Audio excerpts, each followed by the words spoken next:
네, 우리 하나님 말씀 보겠습니다. 하나님 말씀 사도행전 23장 11절 말씀입니다. 사도행전 23장 11절 말씀 우리 함께 선포하도록 하겠습니다.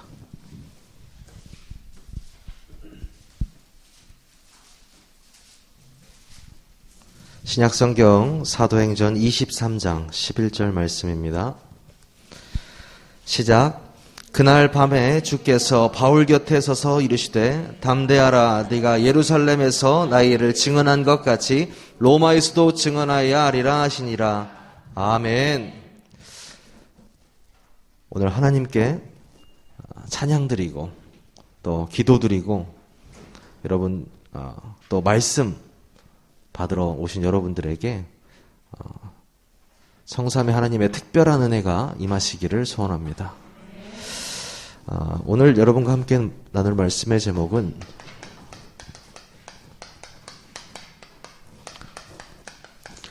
순례자의 길이라는 말씀 제목으로 함께 말씀 나누도록 하겠습니다.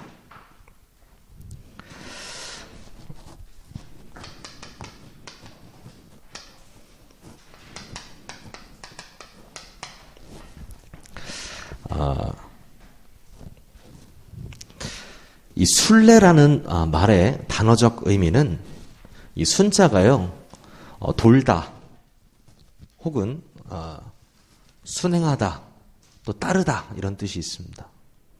순행하다, 돌다, 따르다. 이 레라는 건요, 예절을 의미합니다. 그래서 예를 다해서 도는 것입니다. 예를 다해서 따르는 것이에요. 순례라는 말 자체가요. 우리 기독교에서 보면 어떤 그 종교적 의무라든지 또 신앙 고취의 목적으로 하는 여행을 의미하기도 합니다. 순례라는 길이. 또는요, 우리 그리스도인, 크리스찬들의 인생 여정을 우리는 순례의 길, 순례자의 길이다. 이렇게 말하기도 하죠. 실제로 그 산티아고 순례길처럼 진짜 순례를 하는 사람들도 있고요. 그렇죠? 그렇다면요, 이 순례자의 길을 우리가 앞으로 어떻게 갈 것이며 무엇을 순례자의 길은 말하고 있는 것인가, 여기에 대해서 우리가 메시지를 한번 나눠보겠습니다. 그 전에요, 이 순례자의 길을 아주 잘 표현한 책이 한 권 있죠. 여러분, 이 세상에 가장 많이 팔린 책이 뭡니까? 성경책이죠. 여러분 앞에 있는 성경책이죠. 이거는 뭐 베스트셀러 중에 베스트셀러죠. 하나님의 말씀이고요. 그럼 두 번째로 많이 팔린 책이 뭘까요? 전체 서적에서. 어떤 거요? 순례자의 길은 아닙니다. 요즘에 순례자의 길 읽으시는 분들이 많이 있는 것 같아요. 그렇죠? 어린 왕자랍니다. 어린 왕자. 어린 왕자가 세계에서 두 번째로 많이 팔렸대요. 기독교 서적에서는 당연히 1위가 성경이고요. 두 번째가 뭡니까? 철로역정이라는 책이 있어요. 그렇죠? 이 철로역정이라는 책의 저자는 존 버니언이라는 사람입니다. 존 버니언. 이 사람이 영국에서 태어났습니다. 영국에서 태어났는데 좀 특이해요. 이 사람이. 아버지가 대장장이었습니다. 그래서 대장장이 아들로 태어나서 초등학교를 간신히 졸업했어요. 간신히 졸업하고 있는데 좀 생각이 이상해요. 어떤 생각을 했냐면 내가 차라리 마귀가 되고 싶다, 이런 얘기도 했어요. 마귀가. 왜 그런 얘기를 하냐면요, 지옥에 가면 마귀는 고문을 할 것이고 나는 적당히 죄를 지으면 고문을 당하지 않겠냐. 내가 죄를 확실하게 지어서 마귀가 되어버리면 고문을 할 수 있지 않을까? 이제 이런 생각, 얼토당토 않는 생각을 했던 사람 중에 한 명입니다. 그리고 약간 쾌락주의적 성향도 있었고요. 조금 문제가 많은 친구였어요. 그런데 어느 날 그 존 버니언이라는 사람이 여자 한 명을 만납니다. 이름이 메리예요. 메리. 이름이 메리라는 여자를 만나는데 이 여자가 청교도 신자였어요. 지금 뭐라 말하면 이제 예수 그리스도를 믿는 사람이었다는 말이죠. 이때가 배경이 이제 1600년도 뭐 중반대 정도 되니까요. 그래서 이 메리랑 딱 결혼을 이제 해야겠다 싶어가지고 결혼을 딱 했는데 이 여자가 이제 혼수를 해와야 되지 않겠습니까? 근데 돈이 아무것도 없어요. 혼수를 못하고 뭘 갖고 왔냐면 청교도 문서를 갖고 왔어요. 신혼 갖고 오는 청교도 문서를. 그래서 이 존 버니언이 그 책을 딱 이렇게 읽는데 뭔가 깨달음이 오는 겁니다.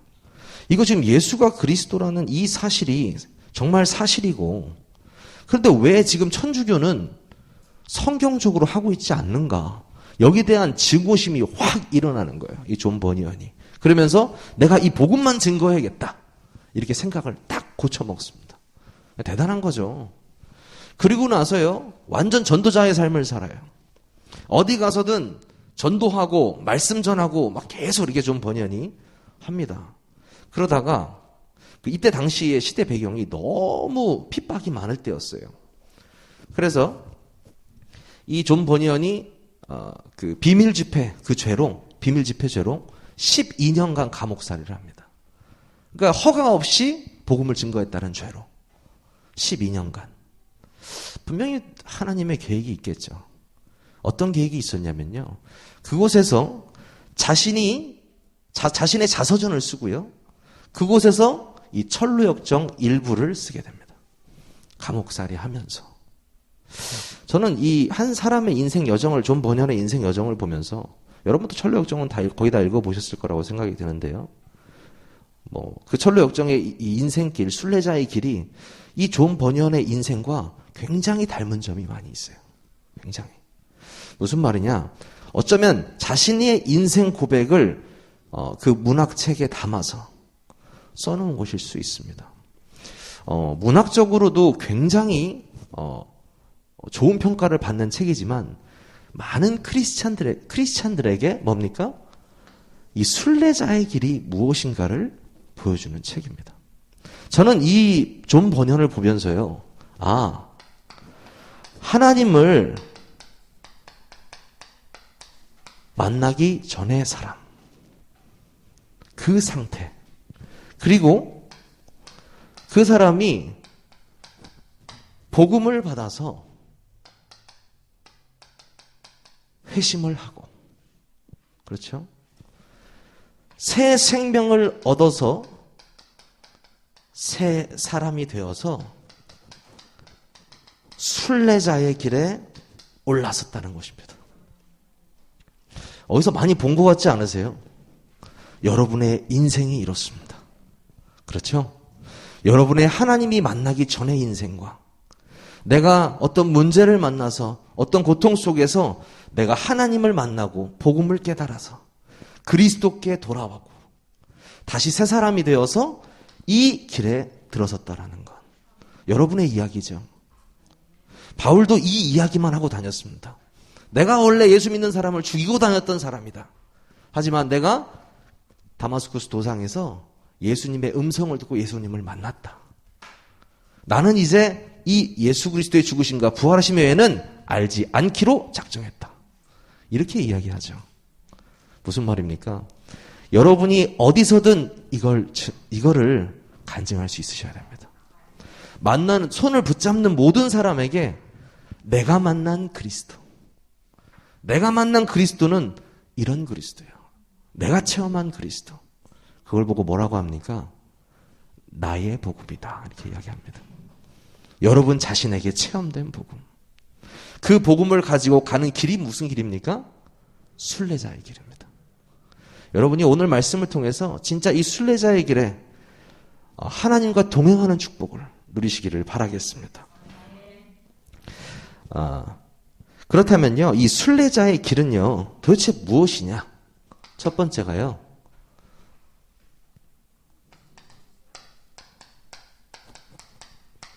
좁은 문으로 가는 것입니다. 순례자의 길은 뭐다고요? 좁은 문. 무슨 말입니까? 마태복음 7장 13절에서 15절 말씀에 보면은요, 좁은 문으로 들어가라. 예수님께서 이런 말씀하셨죠. 멸망으로 인도하는 문은 크고 그 길이 넓어 그리로 들어가는 자가 많고, 생명으로 인도하는 문은 좁고 길이 협착하여 찾는 자가 적음이라. 아멘. 무슨 말일까요? 왜 생명으로 인도하는 문은 좁고 협착하다고 예수님께서 말씀하셨을까요? 저는 바로 깨달음이 오더라고요. 어떤 깨달으냐면요. only way잖아요. 예수 그리스도 외에는 구원받을 수 있는 것이 없다라는 거거든요. 예수 그리스도, 이런 그리스도 되시는 예수, 그리스도가 10명이어서 너 9번째 그리스도 믿었니? 뭐 8번째 그리스도 믿었니? 너 구원받았네? 구원받았네? 이게 아니고요. 그리스도는 예수 한 분이기 때문이에요. 그래서 세상 사람들은 좁은 문으로 느껴지는 겁니다. 아, 기독교인들은 무슨 자기만 맞다고 그래? 기독교인들은 왜 예수만 믿어야 된다고 그래? 미안하지만 예수가 아니면 하나님의 형상이 회복되지 않기 때문입니다. 이 예수 그리스도가 아니면요, 다시 나의 이 죄성 있는 내 자신이 새 사람으로 거듭날 수 없기 때문입니다. 그게 이유가 뭡니까? 좁은 문이라는 거예요. 좁은 문. 이 좁은 문으로 간 사람들이 굉장히 많죠. 그래서 우리 세계복음화 강단에서도 예전에 그런 얘기 많이 나오잖아요. 또 우리 강단에서도 많이 나오고, 여러분이 0.1%의 사람이라는 거 믿으십니까? 저는 그 말이요, 처음에 너무 좀 0.1%, 그래도 한 2, 3%도 아니고 0.1%라니 이렇게 생각을 했는데요. 정말 그 그리스도에 대한 내용과 복음에 대한 깊이가 있는 사람들이 생각보다 많이 없습니다. 여러분들이 진짜 계속해서 반복해서 이 복음의 말씀을 들을 수 있다는 것 자체가요, 엄청난 은혜와 축복입니다. 여러분이 그 은혜가 정말 있으셔야 돼요. 아, 내가 정확한 복음을 깨달았다라는 것. 거기에 은혜가 있으셔야 됩니다. 좁은 문이라고 했는데요. 마가복음 10장 23절에서 25절이죠.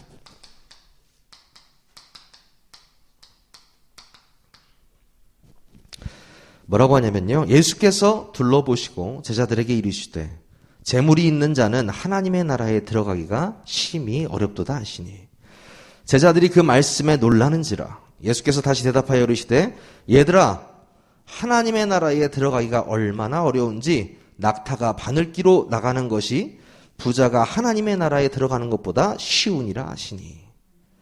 여러분, 예수님의 비유가 좀 그렇죠? 부자가 천국에 들어가는 것이 낙타가 바늘구멍 아시죠? 우리 랩런트들? 네. 바늘구멍. 손가락 들어가요? 안 들어가죠. 실도 잘 안 보여서 안 들어가요. 그죠? 근데 낙타가 어떻게 들어가요? 거의 불가능하다는 말을 예수님이 이렇게 말씀하신 거예요. 그럼 잘 생각을 해봤어요. 아니, 왜 부자가 어때서?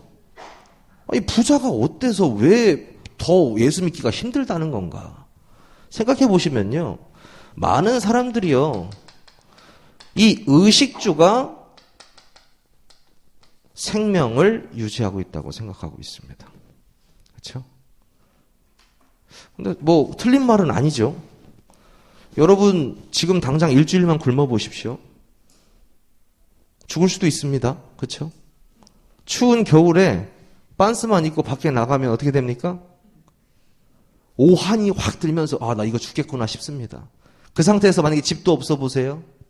어떻게 됩니까? 죽는 거죠. 사실이죠. 그렇죠? 의식주. 즉 뭡니까? 의식주는 돈을 말하는 거죠. 돈 있으면 해결되는 거잖아요. 그렇죠? 그러면 인간의 생명의 주인이 돈이라는 거 결론 아니겠습니까? 근데 성경에서는 그렇게 말하지 않고 있습니다. 생사의 주인은 하나님이라고 말하고 있습니다.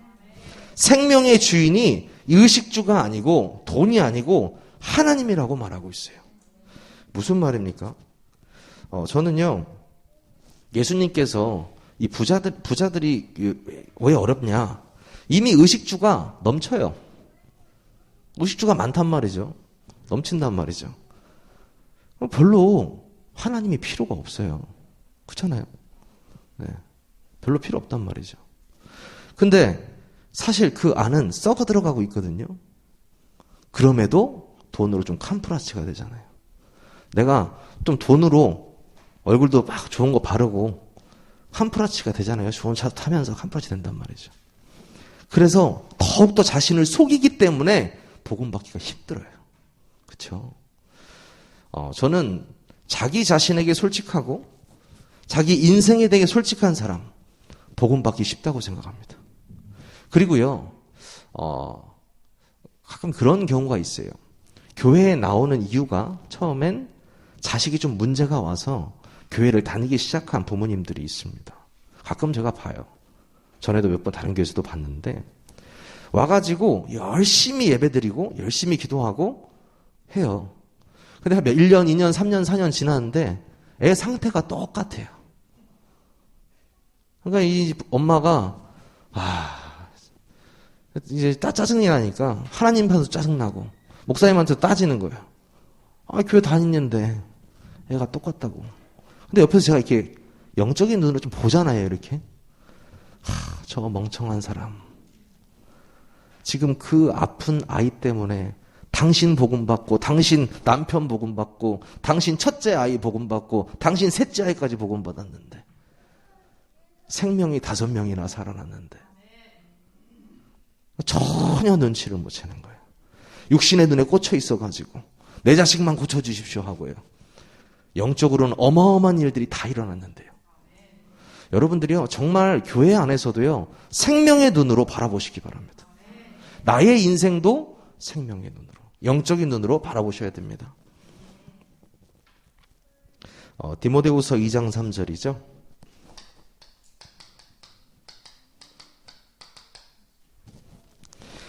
너는 그리스도 예수의 좋은 병사로 나와 함께 고난을 받으라.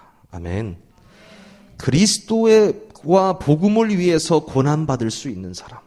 이것이 뭡니까? 최고의 은혜요. 하늘의 상급이 가장 많이 쌓이는 포인트인 것입니다. 여러분. 여러분 정말 복음을 위해서 고난받으실 수 있겠습니까?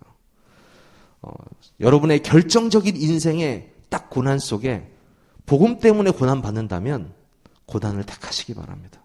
저번 주 메시지처럼 위기를 택하시기 바랍니다. 내가 복음 때문에 위기에 처한다면. 여러분들이 그 상황에서 고백을 딱 하잖아요. 하나님께는 최고의 영광이에요. 땅에서도 뭡니까? 엄청난 영적인 영향력을 끼치는 것입니다. 다른 게 아니에요. 그래서 저는 많은 우리 성도님들이 결정적인 순간에 복음을 선택하셨으면 좋겠어요. 결정적인 순간에 어디에 이익되느냐? 나한테 이익되는 게 아니고 복음에 이익되고 선교에 이익되고 전도에 이익되고 교회에 이익되는 것. 그것만 택하셨으면 좋겠어요. 그럼요, 나머지 인생은 하나님께서 싹 정리하십니다. 믿음으로 가시기 바랍니다. 이 순례자의 길은요, 어떤 길이냐면요, 순례자의 길 하면 막 엄청나게 힘든 길이잖아요. 사실은 행복의 길입니다. 아프리카 속담에 이런 말이 있죠. 빨리 가라면 혼자 가고 멀리 가라면 뭐라고요? 같이 가라, 이런 얘기가 있습니다. 그렇죠? 저도 참 무식한 부분이 있는 것 같아요. 예전에 뭐 하나에 빠지면요, 일단은 시작하고 보거나 출발하고 봅니다. 그래서 한 번은 등산에 빠졌단 말이죠. 등산에 빠졌는데 산 하나 올라가는 거면 성에 안 차는 거예요. 그래가지고 대전 사이트를 두들겨 봤더니 뭐가 있냐면 보만식계 종주가 있더라고요. 이 보만식계 종주, 이게 뭔지 아십니까? 보문산, 만인산, 식장산, 개족산. 보문산, 만인산, 식장산, 개족산. 우리 대전을 둘러싸고 있는 산들이에요. 출발해가지고 이렇게 해가지고 한 바퀴를 도는 겁니다. 엄청나겠죠? 엄청 길어요, 이게. 겁이 있습니까? 없습니까? 무식합니다. 큰 50리터 가방에다가 물 3통 딱 넣고요. 김밥 2줄 넣고 초콜릿 3개 넣습니다. 이어폰 딱 끼고 헤드라이트 하나 딱 끼고 보문산으로 출발. 몇 시에요? 새벽 3시에. 보문산에 한 봉우리에 딱 올라가서 딱 보니까요. 와, 대전 시내가 이렇게 쫙 라이트가 보이더라고요. 멋있다. 자, 이제 출발해야지. 봉우리에서 또 이제 능선을 타고 시작을 합니다. 여러분, 이런 도로에서 1km랑 산에서 1km는 차원이 다릅니다. 막 이래요. 1km 가면 막 다리가 아픕니다. 그렇죠? 새벽 3시부터 걷기 시작하는데 초입에 이런 표지판이 큰 게 하나 붙어 있습니다. 뭐라고 했냐면 멧돼지 조심. 멧돼지 조심이라고 멧돼지 그림도 그려놨어요. 겁이 어땠어요? 덜컥 나더라고요. 분명히 보문산에서는 바라볼 때 라이트가 반짝반짝했는데 산 깊은 데로 딱 들어가니까 칠흑 같은 어둠이에요. 아무것도 안 보여요. 내 라이트 있는 데만 보이는 거예요. 새벽 3시에 걸어갔습니다. GPS를 켜고 내가 그래도 보여주리라 걸어갔습니다. 근데요, 한 새벽 3시 반 됐나요? 부스럭거리면 가슴이 철렁거려요. 뭐가 부스럭거리니까 계속 멈췄다가 다시 가고 계속 그래요. 왜? 너무 무서워서요. 멧돼지가 들이받을 수 있잖아요. 하나님 자녀라 귀신은 하나도 안 무서워. 귀신 나와도 돼. 그냥 결박시켜버리면 되니까. 근데 멧돼지는 무섭더라고요. 그리고 하염없이 걷기 시작했습니다. 보문산에서 많이 계속 이제 곡석으로 걷기 시작했어요. 끝이 없는 거예요. 몇 시간을 걸었는지도 모르겠어요. 가다가 그냥 풀숲에 누워있다가 다시 김밥을 하나 먹고 또 다시 출발하고 물을 먹고 냇물에 다시 물을 받고 계속 걸어갔어요. 점심에 되니까 식장산 봉우리에 도착을 했습니다. 점심 넘었죠?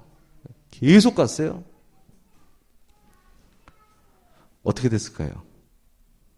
끝까지 완주했을까요? 아니요. 도저히 못하겠더라고요. 도저히 못하겠어서 식장산에서 내려와서 버스 타고 집에 왔습니다. 그 얘기를 누구한테 했냐면 우리 산 잘 타시는 목사님이 있어요. 제가 그 얘기를 했더니 너 진짜 무식하면 용감하더니 대단하다 대단해. 왜요? 했더니 동네 뒷산 혼자 낮에 가는 것도 아니고 새벽에 그 긴 코스를 혼자 가다가 너 만약에 다친다면 어떻게 할래? 옆에 한 사람이라도 있어야 될 거 아니야. 2 이상 갔어야지 무조건. 이렇게 얘기를 하는 거예요. 그때 알았죠. 산은 밤에 2 이상 가야 되는 겁니다. 2 이상. 무슨 말입니까? 사람만 한 명 같이 있어도 가는 길이요 굉장히 편합니다. 굉장히 즐겁습니다. 그 길이요 짧게 느껴집니다. 그렇죠? 그런데요, 여러분이 누구와 동행하십니까? 왜 행복의 길이겠습니까? 여러분이요 하나님과 동행하는 그 순례자의 길을 가고 있기 때문입니다. 고난의 길입니까? 아니요. 세상 만물을 창조하신 하나님과 함께 가는 그 길이 고난의 길인가요? 아니요. 행복의 길입니다. 그리고요, 그 창조주 하나님이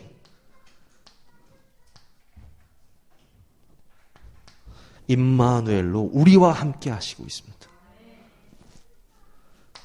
그 하나님이요, 그리스도로 우리와 연합하셨습니다. 불행의 길입니까? 고난의 길입니까? 힘든 길입니까? 아닙니다. 여러분은요, 가장 행복한 길을 가고 있습니다. 좁은 길을 선택한 것은 가장 큰 행복을 선택한 길입니다. 저는 그게 느껴지더라고요. 하나님께서 우리에게 세상 사람 눈엔 좁게 보인 이유는 그들이 택정함을 받지 못했기 때문이구나. 하나님이 우리는 그 길을 선택할 수 있는 은혜를 주셨구나. 우리는 은혜 받은 사람이구나. 그래서 좁은 문처럼 보이지만 뭡니까? 유일한 길. 그렇죠? 정말 고난의 길처럼 보이지만 하나님과 동행하는 가장 행복한 길. 그게 바로 순례자의 길입니다. 여러분이 이 성삼위 하나님이 나와 함께 하신다는 것을요, 까먹지만 않으시면 돼요. 항상 인지하고 계시면 돼요. 하나님이 나와 함께 하시는구나. 정말로 내 삶 속에서 우리 학생들은 초등학교 들어가가지고 교실 들어가자마자 친구들하고 수다만 떨지 말고 학교 딱 들어가서 눈을 잠깐 감고 10초라도 좋습니다. 하나님, 나와 함께 하시는 성령님, 하나님, 오늘도 우리 반에 정말 하나님이 원하시는 사역이 이루어질 수 있도록, 또 나를 통해서 복음의 빛이 비춰질 수 있도록 역사해 주세요 하고 예수님의 이름으로 기도합니다. 이렇게 기도하셔야 돼요. 그렇죠? 산업인들도 똑같습니다. 산업인들 다락방 하면요, 내가 빛이라는 사실을 까먹지 말고 끊임없이 기도하고 그곳에서 찬양하라. 제가 우리 여러분 잘 아시는 그 대흥곰탕 있지 않습니까? 그 대흥곰탕 사장님하고 다락방을 하는데 어제 그런 말을 하더라고요. 준봉님, 제가 너무 신기한 체험을 한다고. 그래서 뭐냐 했더니 손님이 없는 타이밍에 찬양을 하면 손님이 온대요. 아니, 손님이 안 오다가 찬양만 하면 손님이 온다는 거예요. 속으로 찬양을 쉬지 마. 계속해, 계속 이렇게 얘기했죠. 여러분, 영적인 건 사실적입니다. 여러분 정말 영적으로 기도하고 찬양이 여러분이 되어지는 분들은요, 사실적인 응답 받습니다.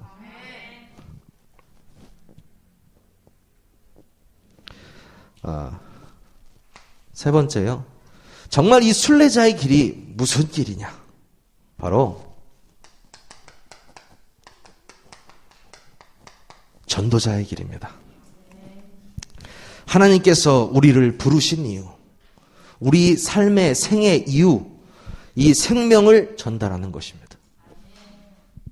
예수 그리스도의 그 죽으심과 부활하심이 나의 죄 때문에 하나님 떠나 죄 가운데 빠져 사단의 손에 잡혀서 완전히 죽음 가운데, 사망 가운데, 멸망 가운데, 지옥 배경 가운데 있는 나를 구원하시기 위해 오신 그 예수 그리스도, 그분이 모든 피를 흘리고 다 이루셨다고 말씀하셨습니다. 그분만 믿으면, 그 사건만 믿어진다면 하나님께서는 뭐라고 하셨습니까? 나의 자녀라고 말하셨습니다.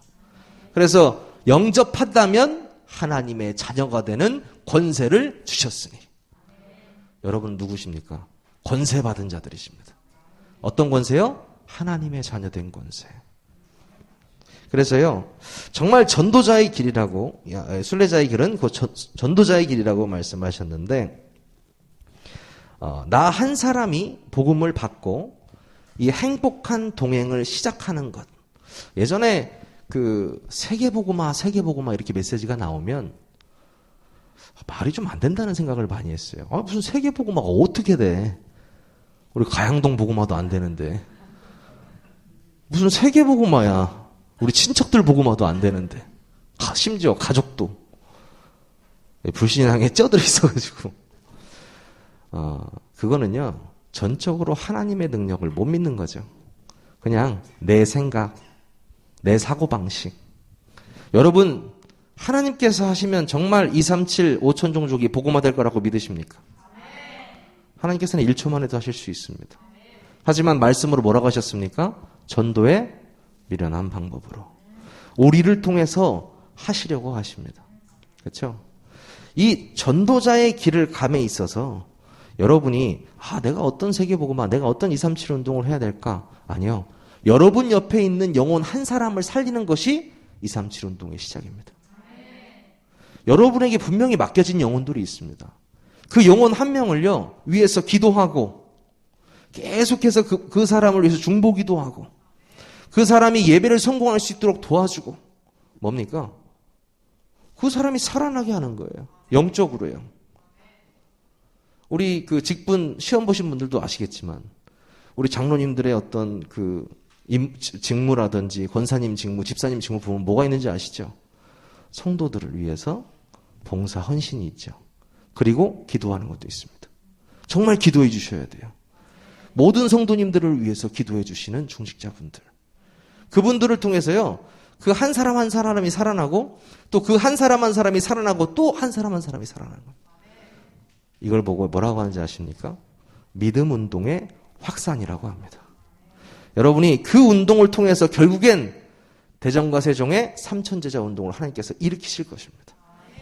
그 응답을 받았던 사람이, 그 미래를 보았던 사람이 누구였습니까? 바울이었습니다. 뭐라고 합니까? 이 일이 있은 후에 바울이 마게도냐와 아가야를 거쳐 예루살렘에 가기로 작정하여 이르되, 내가 거기 갔다가 후에 로마도 보아야 하리라 하고. 여러분이 지금 이 대전 세종에 있지만 여러분 이 대전 세계로교회에 하나님께서 준비하신 여정은 로마도 보아야 할 것입니다. 그리고요, 오늘 본문이죠. 뭐라고 합니까? 그날 밤에 주께서 바울 곁에 서서 이르시되 담대하라. 네가 예루살렘에서 나의 일을 증언한 것 같이 로마에서도 증언하여야 하리라. 아멘.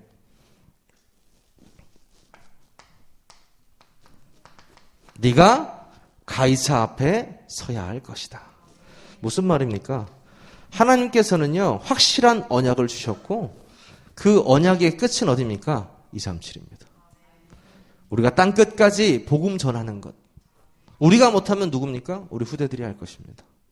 우리는 이 운동을 계속해서 해 나갈 것입니다. 하나님께서 준비하신 운동입니다.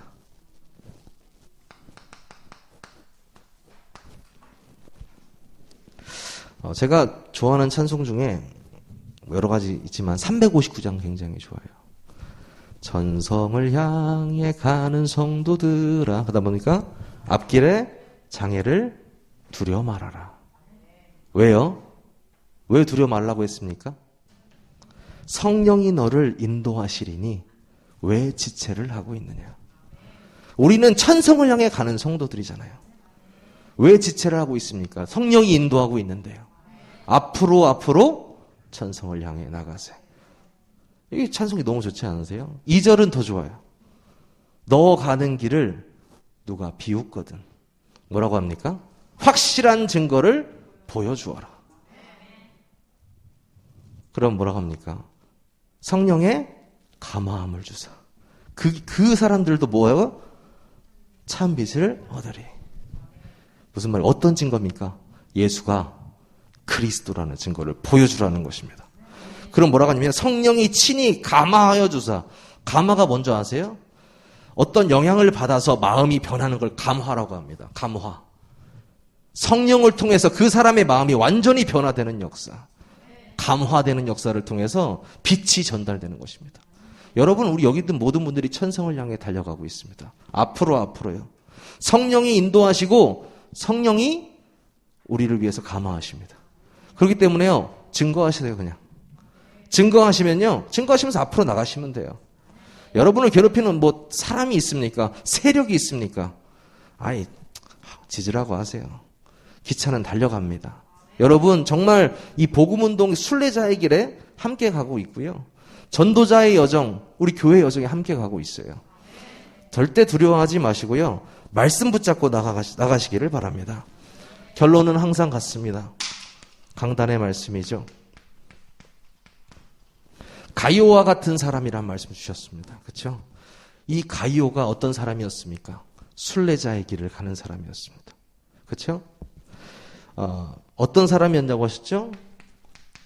오직을 아는 사람. 이 좁은 문에 대해서 알았던 사람이에요. 그 그리스도만이 답이라는 사실을 가이오는 정확하게 알고 있었습니다. 응답받는 길을 아는 사람. 이 행복의 길을 알았던 사람이에요. 이게 진짜 하나님과 동행하는 것이 최고의 응답이구나. 이걸 알았던 사람입니다. 마지막 뭡니까? 세계 복음화를 아는 사람. 전도자의 길이죠. 여러분, 이 강단의 말씀이요, 저는 완전히 제 메시지로 같이 이어지는 걸 많이 느껴져요. 왜냐면요, 계속 묵상을 하거든요. 묵상하면 묵상할수록 저에게 답이 되어져요. 말씀으로 답이 되어지고 삶으로 답이 되어져요. 사람을 만나도 답이 나오고요. 사건을 봐도 답이 나오고 뭘 봐도 답이 나와요. 왜 그래요? 하나님의 말씀이기 때문입니다. 여러분이 정말 강단의 말씀 1, 2부도 있고요. 또 수요 예배, 금요 예배, 또 이번 주는 또 세계 산업인대회가 있었잖아요. 또 그 3강 메시지 홍수 속에 우리가 살고 있습니다. 어떤 메시지를 어떻게 내가 들었는지 금방금방 잊어먹고 막 달려가는 것처럼 느껴질 수 있어요. 여러분이 정말 딱 핵심적인 내용을 딱딱 붙잡으셔야 돼요. 그리고 특별히 강단의 말씀은 절대 놓치시면 안 됩니다. 그 말씀의 흐름을 타시면서 여러분의 현장에서 이 말씀이 성취되는 역사를 체험하시기를 바랍니다. 우리 함께 기도하겠습니다. 하나님, 우리를 순례자의 길로 좁은 문으로 인도하시니 감사를 드립니다. 좁은 길이요 행복의 길이요 전도자의 길을 가는 우리에게 성령의 감화함을 주사 복음이 없어 죽어가는 수많은 영혼을 살리는 참된 순례자의 길로 인도하여 주시옵소서. 예수 그리스도의 이름으로 감사하며 기도하옵나이다. 아멘. 우리 지금 이 시간에